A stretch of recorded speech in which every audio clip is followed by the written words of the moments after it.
After I was bought, I found out I was a beta who could get pregnant. I told Shawn to use protection. He never listened. His lips pressed hard against mine. Evan, that mouth of yours would be so much better making other sounds. The day the contract ended, it was pouring rain outside.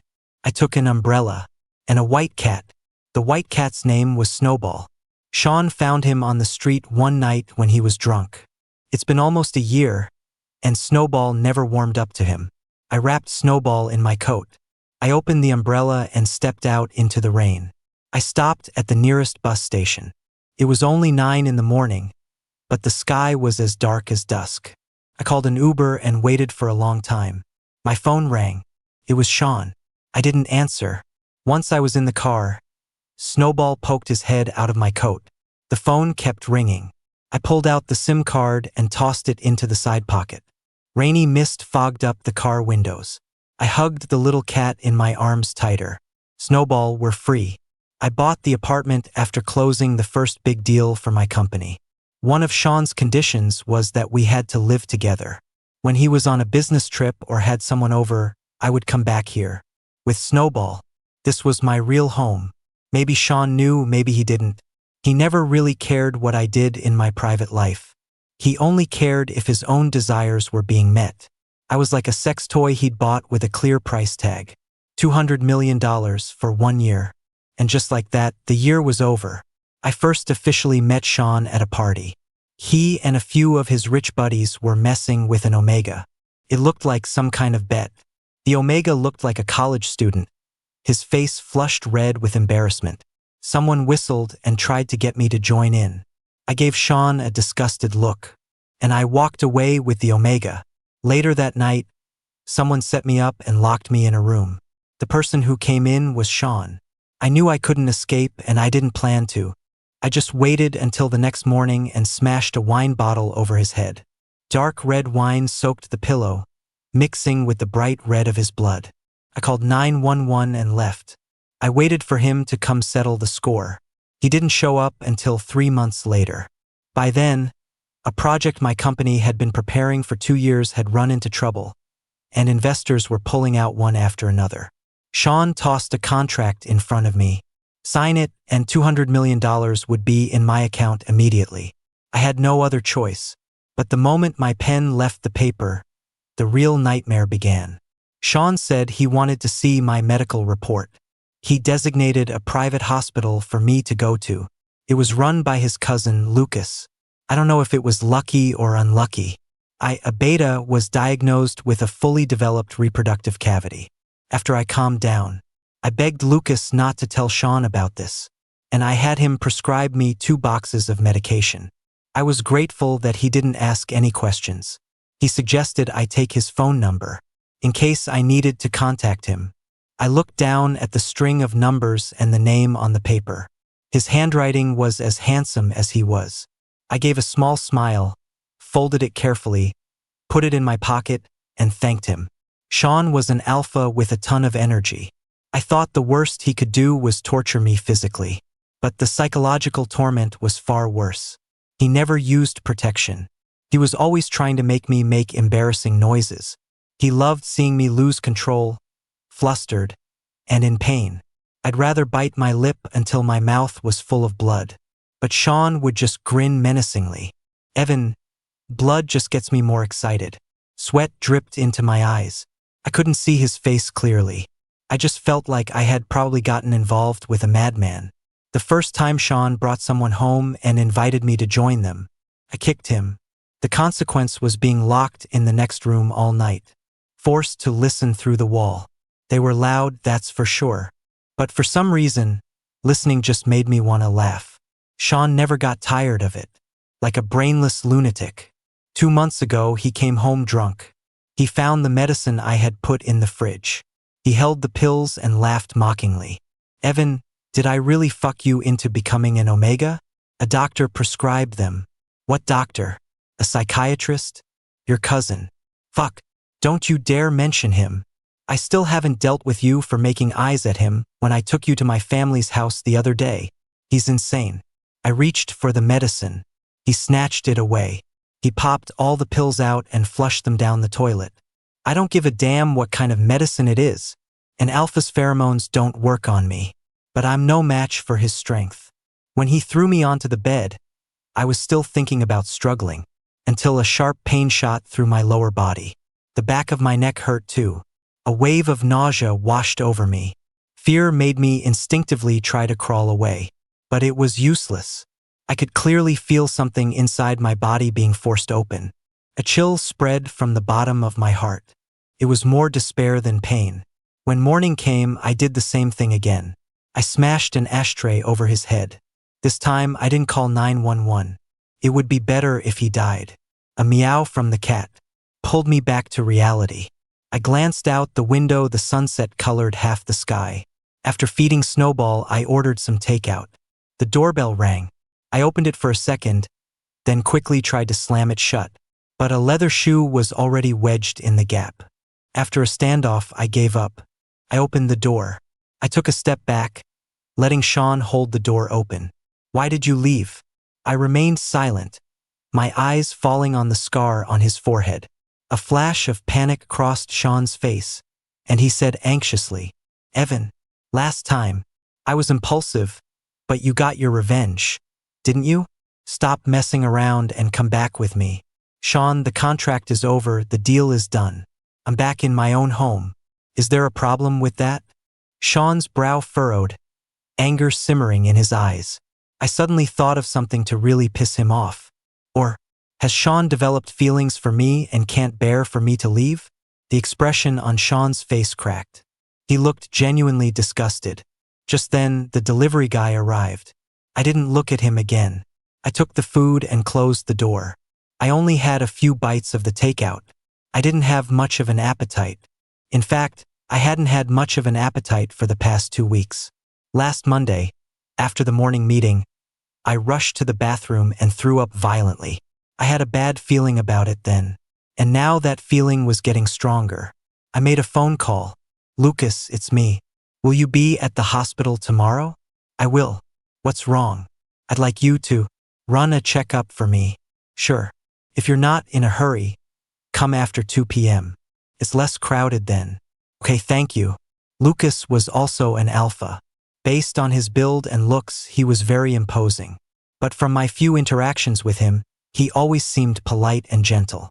His specialty was reproductive medicine, so the tests I could be asking him for were obviously in that area. He reacted just like he had before when I asked for his help. He never asked too many questions. The Johnston family would host banquets for holidays, and Shawn, not wanting to hear his elders nagging him about marriage, would drag me along as a shield. Lucas and Shawn were cousins, so we'd run into him at these events, but we'd only exchange a nod. A little over 2 months ago, at Shawn's father's birthday, I was dragged along again. Lucas noticed I wasn't looking well and chatted with me for a bit longer. In Shawn's eyes, that was us making eyes at each other. He's a psycho. Hospital, ultrasound room. Lucas handed me a box of tissues. I took a few and wiped the leftover gel off my lower abdomen. I looked up and saw Lucas's gaze fixed on my stomach. "What's wrong?" Lucas seemed to zone out for a second, then looked away and smiled. "Nothing, you just got a little something on your shirt." I pulled my shirt down and tossed the balled-up tissue into the trash. "Whatever." Lucas led me to his office. "Evan, you saw the ultrasound image just now. There is, indeed, a gestational sac in your reproductive cavity. And based on all the indicators, it's a very healthy life. Yeah, I'm not planning on keeping it." Lucas folded his hands on the desk and spoke after a moment of silence. "Evan, although you have a complete reproductive cavity, you are, after all, a beta. The probability of pregnancy is actually very low. If you give up this time, it will be almost impossible if you want to have children in the future. I hope you'll think it over carefully." There was a thriving potted plant on his desk. I couldn't help but touch its leaves. "Lucas, I've thought it through. You still don't want it?" "No, I don't." Lucas nodded and handed me a form. "Judging by the size of the sac, it's past the ideal time for a medical abortion. If you want to terminate it, it will have to be surgery. Given a beta's anatomy, we can't do vacuum aspiration or DC. It has to be laparoscopic. Can I leave right after it's done?" A resigned smile appeared on Lucas's face. You'll need to stay in the hospital for about 2 to 3 days to recover. You'll need to arrange your schedule in advance. I thought about my work schedule for the next few days and asked, can the surgery be scheduled for tomorrow? Yes. As I reached the door, I remembered something. Lucas, please don't tell Shawn about this. Our relationship was never normal to begin with, and now that it's over, it's better to avoid any more trouble. Seeing Lucas nod, I turned the knob and walked out. A nurse happened to pass by. She looked surprised to see me and peeked into the office. Lucas, what are you still doing here? Isn't this your afternoon off? A friend came to the hospital for something. I'm leaving now. Oh, okay. I'll get back to work then. I turned back, and Lucas had already taken off his white coat and was heading for the door with his bag. Let's go together, Evan. The man in front of me smiled gently. I couldn't help but smile back. Lucas, since we're friends now, you don't have to call me Evan anymore. Lucas raised an eyebrow and closed the door behind him. Let's go, Evan. The second day after the surgery, the nurse had just finished her rounds. Lucas came by again. I joked with him, Lucas, you've been here 6 or 7 times since yesterday. A lot of the nurses are starting to wonder if I'm your relative. Actually, most of them were speculating that I was his partner. The nurse who worked on the same shift as Lucas even told me she'd never seen him smile so much at anyone. For once, Lucas didn't reply, just checked my incision again. Is healing well. You can consider being discharged. Want to leave? Now? We can. Lucas went to handle the discharge papers for me. When he came back to the room, I was packing my things. Thanks, Lucas. You can go back to your work now. I'm not busy. I'll wait for you. I turned to look, and Lucas was standing at the door in a dress shirt and slacks. Off work? Yep. In 10 minutes. You can take your time packing. Was he planning to leave with me again? After we left the inpatient building and he heard I hadn't driven, he insisted on taking me home. We were stuck in traffic for over half an hour. It was almost 8 by the time we got home. As the elevator went up, I was still thinking, maybe I should order some takeout later and treat Lucas to a meal? The moment I stepped out of the elevator, my thoughts froze. There was a person standing at my door. It was Shawn. What's wrong? I subconsciously raised my hand to block Lucas. Lucas, thank you for your trouble today. I'll treat you some other time, cousin. I heard footsteps behind me, followed by a sneer. Evan, don't tell me you two just happened to run into each other. Shawn stepped into the brightest part of the light. I could see him clearly now. His face was slightly flushed, a vein was popping on his forehead, and his eyes were filled with agitation. These were the signs of his approaching rut. As another alpha, Lucas must have noticed it too. He stood very close to me, and I could feel his muscles tense up. I gently tugged on his sleeve, signaling with my eyes for him to leave first. Of course, I knew why Shawn had come looking for me. The first time he found me during his rut, I found it strange. I was a beta, I couldn't provide pheromones. It was uncomfortable for me, and it didn't do him much good either. The first time, I couldn't figure out what he was thinking, but the second time, I paid attention. Shawn would stare into my eyes for a long time. Then he would cover them before kissing me, as if he were looking at someone else through me. With that suspicion, the pain I was in didn't stop me from laughing out loud. So, the all-powerful Shawn of this city also had an unrequited love. And now, his rut was here and he wanted to come to me for the 3rd time. But I was no longer obligated to be with him. Shawn, I hope you understand that we've settled our accounts. You should just leave on your own. Don't make me call security to escort you out. As I walked past him, he suddenly roared. Evan, in such a hurry to cut ties with me, what, you've got someone else in your heart? Let's see who the fuck would want someone who's been thoroughly used by me, inside and out. A pained groan came from behind me. I turned around. Shawn was on one knee, supporting himself with one hand. Next to him stood a stone-faced Lucas. An enraged Lucas. Why haven't you? In the blink of an eye, the two were brawling. Lucas was even taller than Shawn and a better fighter.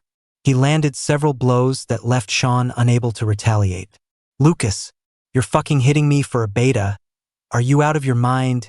Shawn knelt on the ground, clutching his stomach. Lucas glanced at me. Get inside.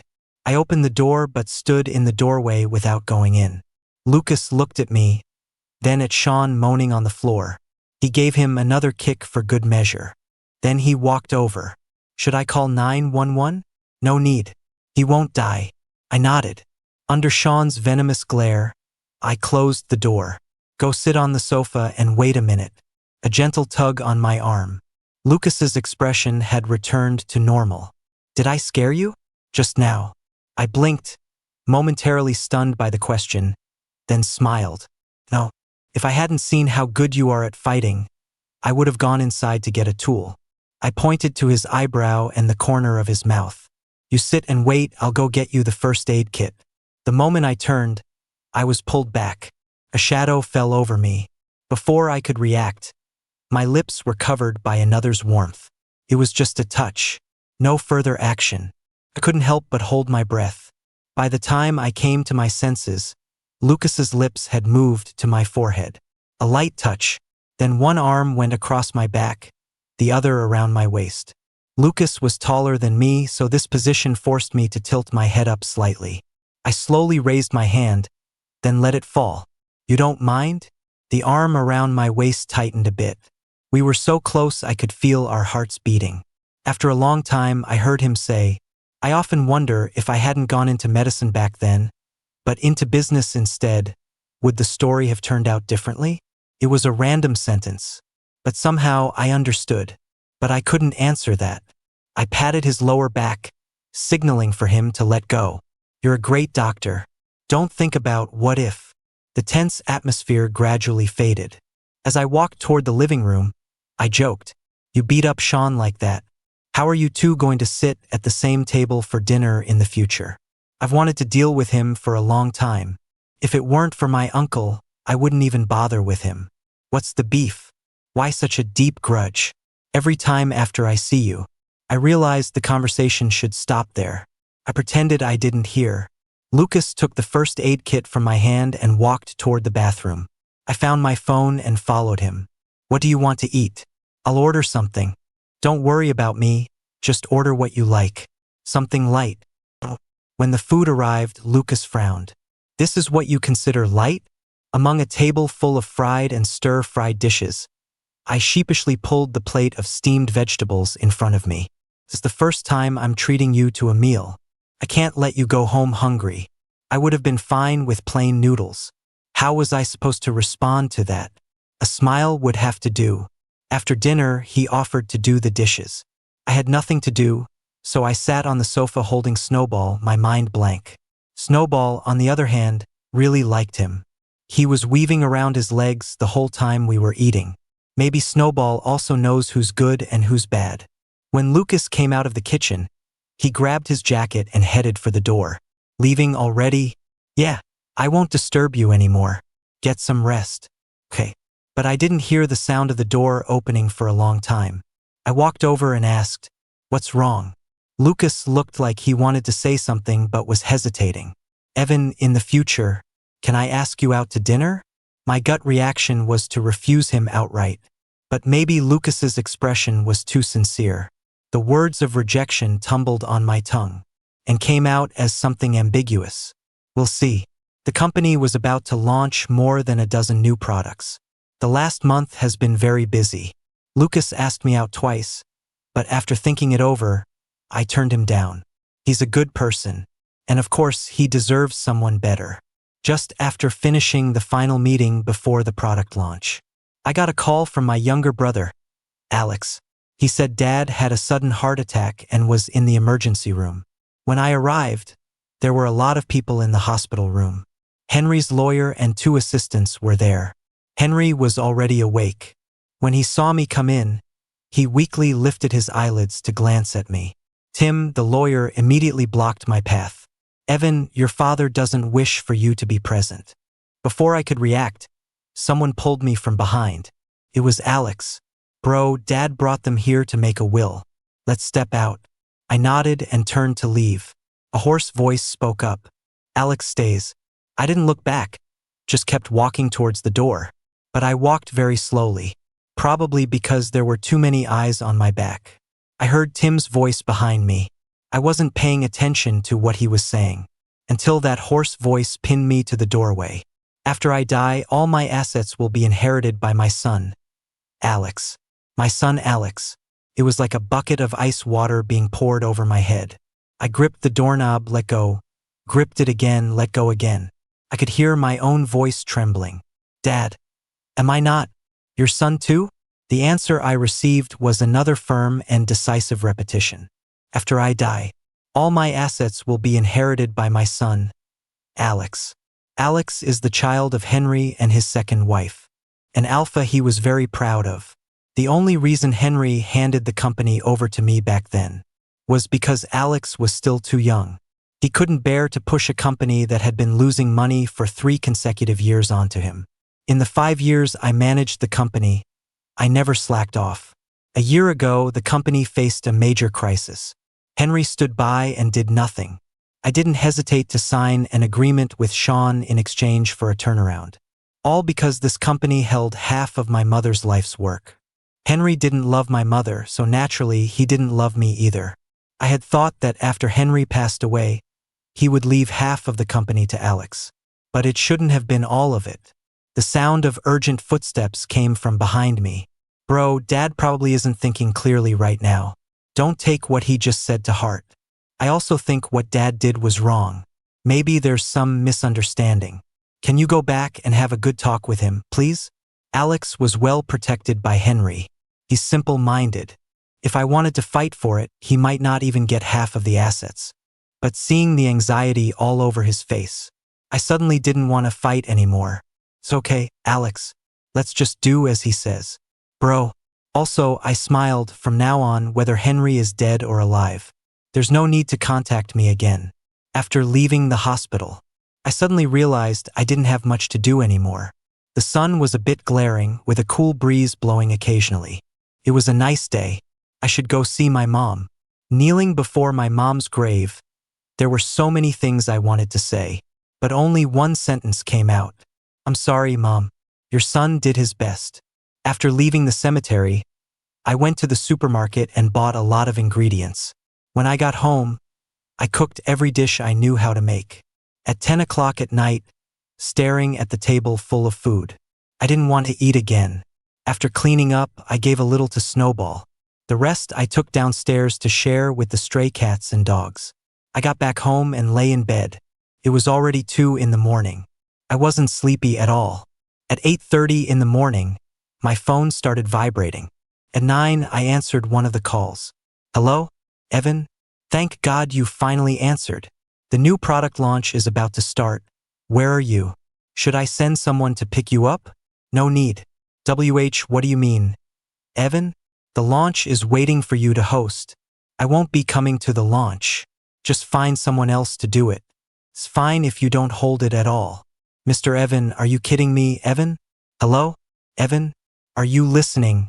After hanging up, I turned off my phone.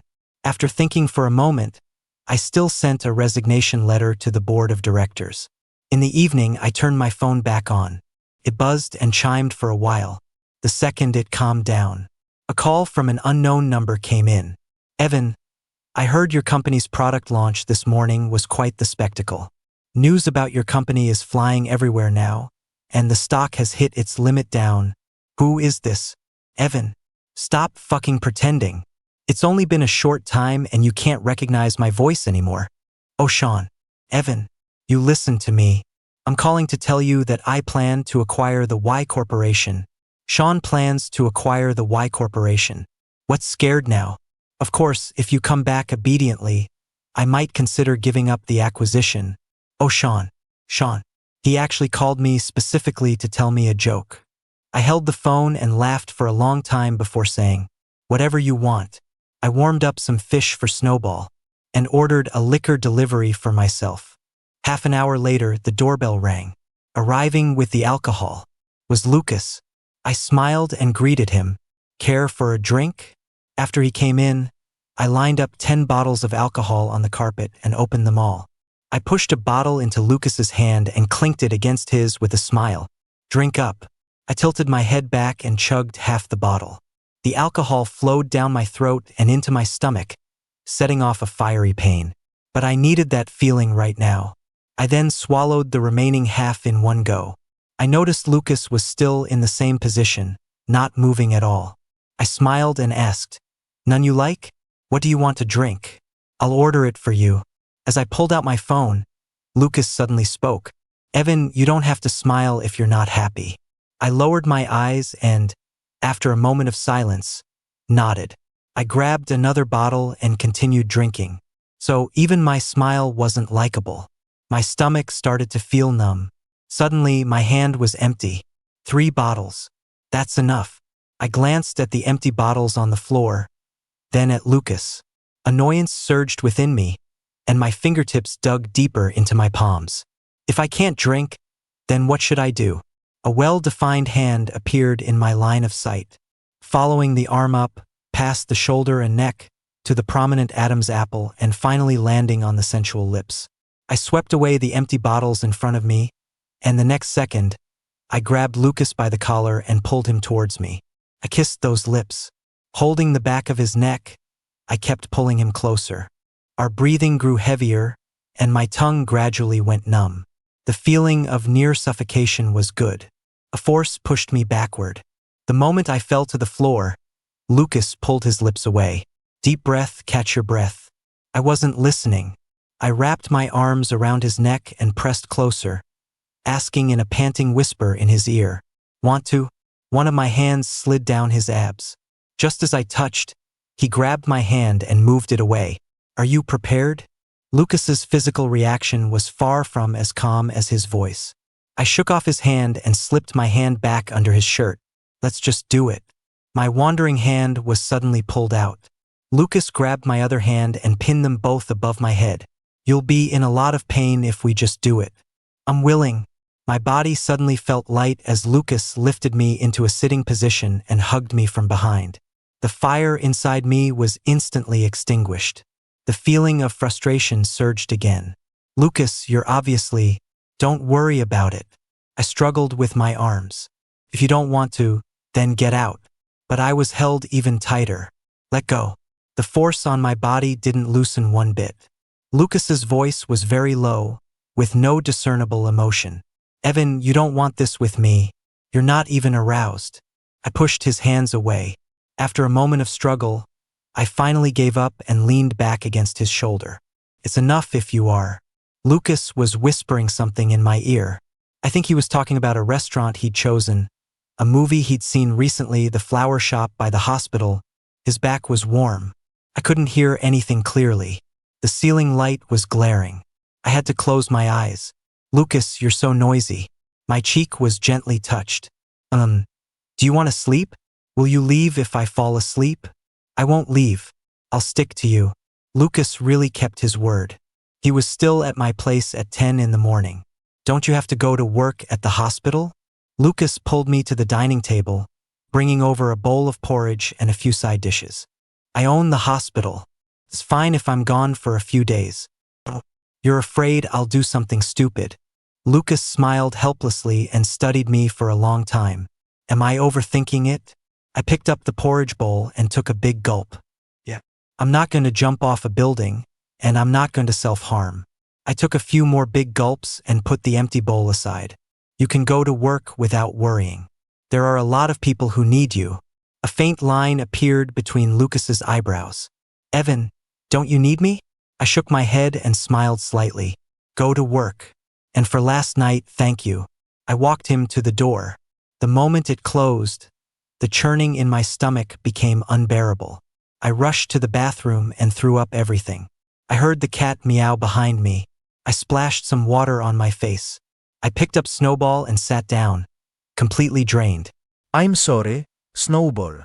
"The Lucas you like." I drove him away again. I slept until 4 in the afternoon. My phone was flooded with missed calls and messages again, mostly from Alex. "Bro, are you really not coming back to the company?" The screen was filled with messages like this, and a bunch of crying emojis. "I'm not coming back. From now on, you're in charge of all company matters. If there's anything you don't understand, go find Henry's assistant." Less than a minute after I sent it, Alex's call came through. Bro, you finally answered my call. Is something wrong? Ah?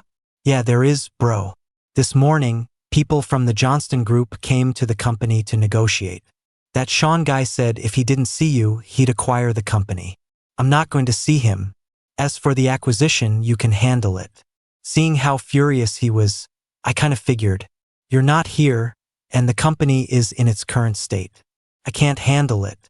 So, I was thinking of just selling the company to him. We can split the money. Sell it or not, you decide. I don't want the money.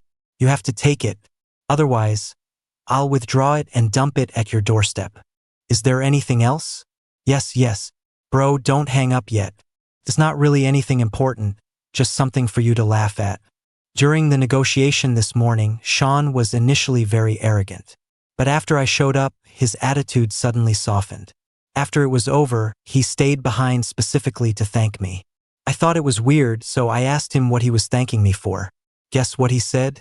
He said thank you for giving him a cake and a rose on his 18th birthday. This is a huge misunderstanding. I told him you were the one who asked me to deliver it, and guess what happened then?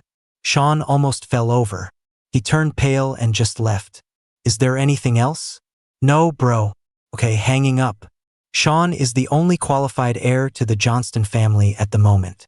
But he's actually an illegitimate son, raised abroad since he was a child. His mother passed away when he was 17, and he was brought back to the Johnston family. For the Johnston family's eldest son's 20th birthday, they held a birthday party at home as they did every year. Alex and I were also invited. During the party, I heard Mrs. Johnston mention that tomorrow happened to be Shawn's 18th birthday. This party was, in a way, also for Shawn. But Shawn wasn't seen at the party, and no one wished him well. I felt stuffy inside and wandered out to the garden. I saw someone sitting on a swing in the distance. His silhouette looked a bit lonely. It was Shawn. At that time, I thought an 18th birthday shouldn't be so neglected. I sent a message to my driver, asking him to order a cake. The cake was delivered to the side gate. On my way back with it, I passed by a flower bed. The roses were in full bloom, covered in night dew, their fragrance filling the air. I picked one on impulse. Shawn was still sitting on the swing. I was trying to think of an excuse to give it to him, when Alex suddenly popped out. Bro, did you buy a cake? And a rose? Hey, why is your hand bleeding? Alex was cheerful and talkative, able to chat with anyone. It was perfect for him to deliver it. See that older brother sitting on the swing over there? Tomorrow is his birthday. Could you please give him the cake and the flower? Bro, aren't you going? I wiggled my finger. No, I'm gonna take care of this cut. Okay, bro. I'll come find you after I deliver it. When Alex came back, he told me he just handed over the items, said happy birthday, and left. He didn't even remember what the person looked like. When Shawn was in his rut, I used to wonder who he was seeing through me. Now I have the answer. That night, he had etched Alex into his heart. But Alex lives freely, traveling the world. He wouldn't stop for anyone. Back then, I secretly laughed at Shawn for his unrequited love, using me as a substitute. But it turns out I was the one he couldn't have. Around 9 at night, a message from Lucas came in. I ordered some dishes for you this morning and put them in the fridge. Did you eat them? I did. After lying down for another half hour, I went to open the fridge and take a look. There were only 2 wilted heads of lettuce. I glanced at my phone. Lucas hadn't replied. He must be disappointed. This is for the best. I cleaned out the fridge. The trash needed to be taken out too. When I opened the door, a person who had been squatting against the wall quickly stood up. It was Shawn. He looked haggard and reeked of alcohol. He took 2 steps forward, and I could see his bloodshot eyes and the bruise on his cheekbone. Evan, he murmured, his eyes downcast, his voice hoarse, like a different person. He looked at me in silence for a long time, then asked in a trembling voice, "The blood on the rose stem, was it yours?" I forget. He took another step forward, a bleak smile on his face. "Do you regret it?" I didn't answer, my gaze drifting to some empty space. The outcome of many things isn't caused by just one reason. Just as I was about to walk past him, Shawn fell to his knees. Evan, I'm sorry. It was strange. Seeing him like this actually made me uncomfortable. Get up, Shawn. There was nothing between us but a transaction. We settled our accounts long ago. Shawn hung his head, his shoulders shaking slightly, repeatedly muttering, I'm sorry. The words reached my ears but stirred no emotion. Just as I was about to leave, Shawn called out to me. Evan, I went to Lucas's hospital today. I found out you were admitted there for 2 days. Can you tell me why? Shawn looked up at me, his eyes filled with pleading. I looked away. I had an embryo removed. A warmth spread over my lower abdomen as Shawn's palm rested there. It was a light touch, trembling slightly. His lips twitched, and his voice broke with a sob. An embryo? How could I have? Suppressed sobs began to rise.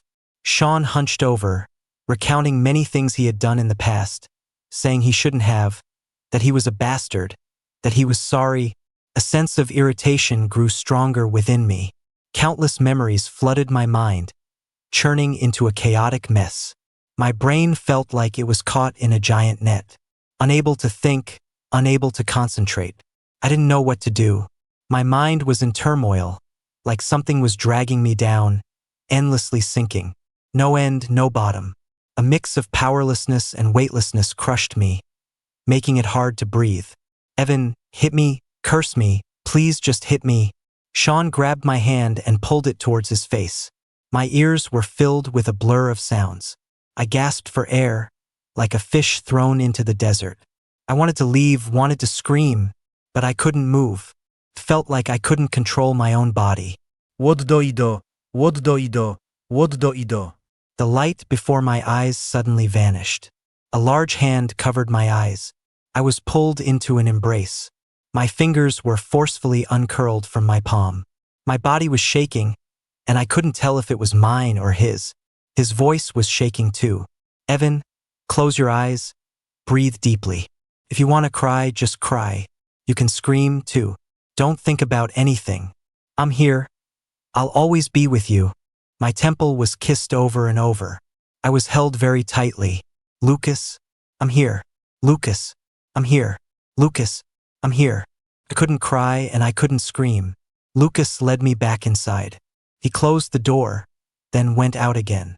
The sound of punches and kicks. Then Lucas's voice, sounding very angry. He was warning Shawn, warning him never to come looking for me again. A little while later, Lucas came back. Seeing me sitting by the door, he crouched down too. He gently stroked the corner of my eye and said, Evan, it's okay to cry when you're hurting. I don't want to. Then what do you want to do? I rolled my eyes, my gaze falling into his deep, dark ones. I don't know. After a long while, Lucas let out a soft sigh. I'm going downstairs to buy something. Remember to open the door for me. 9876. Lucas turned his head. The code. When Lucas returned, I was still sitting by the door. He pulled me to the dining table. He opened a carton of milk and a sandwich. Eat something. I don't want to eat. We'll do it after you eat. I stared at him without speaking. After a standoff, Lucas picked up the milk himself and took a sip. Then he held the back of my neck and passed it to me. After a few repetitions, the carton of milk was empty. Lucas placed a bag in my lap, then bent down and carried me into the bedroom. Once on the bed, the bag in my arms was taken away. He started taking off his clothes as he leaned down. He kissed me fiercely, but without rush, moving to behind my ear down the side of my neck. The warmth of his palm spread everywhere, finally landing in one place. Lucas was gently giving me time to react. Lucas took my hand and placed it on his shoulder, his voice low and husky. Baby, just being next to you is getting me excited. I wiggled my toes against his hip bone. It's okay. I want to. Lucas's waist tensed. I wrapped my arms around his neck and closed my eyes. It did hurt, but pain can make you feel lucid. It's the only thing the brain can quickly grasp in a fog. And the pain from Lucas was a pain that didn't make you want to run away. I was like a small boat, constantly rising and falling with the massive waves. Lucas was that sea. The waves came crashing, reaching for the sky. After a few rounds of rising and falling, he gently pulled me back into his arms. Tiny kisses fell on my eyelids, the tip of my nose, my cheeks. Besides the pain, new sensations constantly traveled up my spine to my brain. The fog in my mind gradually cleared. My scattered attention reassembled and focused on Lucas. I knew what I was doing, using him to cover up some memories. I'm sorry, Lucas. Afterward, Lucas carried me to the bathroom. When we came back, he tucked me into bed and hugged me from behind. Evan, I want to take you to see a friend of mine tomorrow. Okay? Okay. The friend Lucas took me to see was a therapist. The consultation room was filled with a faint, calming incense. It was very quiet, very warm. Evan, Lucas has already told me your basic situation.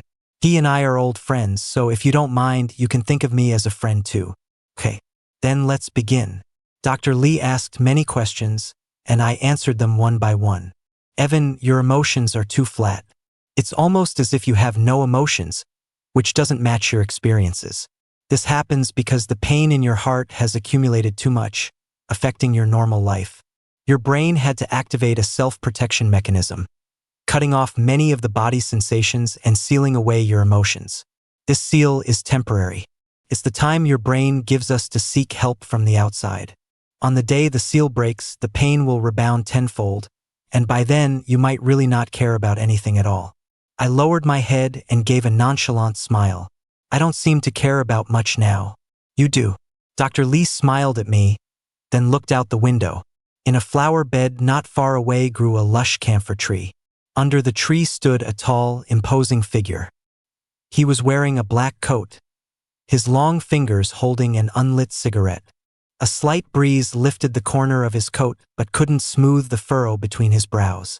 It was Lucas. Do I care about him? The fact that you listened to him and came here already says a lot. As if sensing something, Lucas under the tree turned and looked over. The moment our eyes met, his brow smoothed and a smile appeared on his face. After a long moment, I turned my gaze back. Dr. Lee, what should I do? First, you need to try to release your emotions. How do I release them? Do you know what a child's first reaction is when they're hurt or in pain? They cry, right? And adults can too. Crying is a great form of healing. Tears are one of the outlets for emotion. It's better to guide than to block. If you stop suppressing yourself and accept my guidance to release your sealed emotions little by little, then we'll be halfway to success. For the next half hour, it was mostly Dr. Lee talking and me listening. Strangely, with every deep breath, the burning sensation in my eyes grew more intense. I couldn't help but look out the window. Lucas was still standing there. He looked over intently, smiling and mouthing words at me. My vision started to blur. I couldn't see what he was saying. My eyes ached and swelled. I closed them. I felt a tickle on my face. Am I crying? As soon as that thought arose, tears flowed like a bursting dam, uncontrollably streaming down. My chest heaved violently. I gasped for air, subconsciously clutching at my heart. It felt like 1,000 steel needles were churning inside. Is this the process of emotional release? The tears flowed, dried, and flowed again. My head hurt. My eyes hurt too. I covered my eyes, trying to calm myself. After a while, my hands were taken down. My whole face touched a warm chest. A familiar scent filled my nose. Where's Dr. Lee? Time's up. He's gone home for the day. Lucas's chin rested gently on the top of my head, slowly stroking my back. How are you feeling? Tired. The corner of my eye was kissed. You've been through a lot, Evan. A week later, Alex told me he sold the company to Shawn after all. But when Shawn transferred the money, he added an extra $500 million. Bro, he also asked me to tell you that he's managing the company on your behalf, and you're welcome back anytime. He even drew up a letter of commitment. Should I bring it to you? No need. Find a suitable opportunity to give it back to him. Oh, then the money from selling the company, we agreed to split it 50-50. It's a pretty big amount. I'll transfer it to you within 3 days. Alex, What's wrong, bro? Take 500 million and donate it to a school or a medical institution. The rest, you keep it. The other end of the line was silent for a few seconds. Bro, are you still mad at Dad? No. Then are you mad at me? No. Then why? Alex, you'll always be my brother. Take care of yourself. The course of psychological therapy was more than halfway through. During this time, I helped Lucas through one of his ruts. He took a suppressant shot beforehand, so it wasn't too difficult for me. That was the first time I had ever sensed his pheromones. A warm, rich oud with scent. It was very comforting. He also took me to his parents' house for dinner once. That's when I found out the renowned Syncortech was their family business. Lucas's father had the air of a scholarly businessman, and his mother was warm and capable. It was a family with a great atmosphere. After dinner, we sat and chatted for a while. Lucas's dad told me a lot of stories about Lucas's childhood.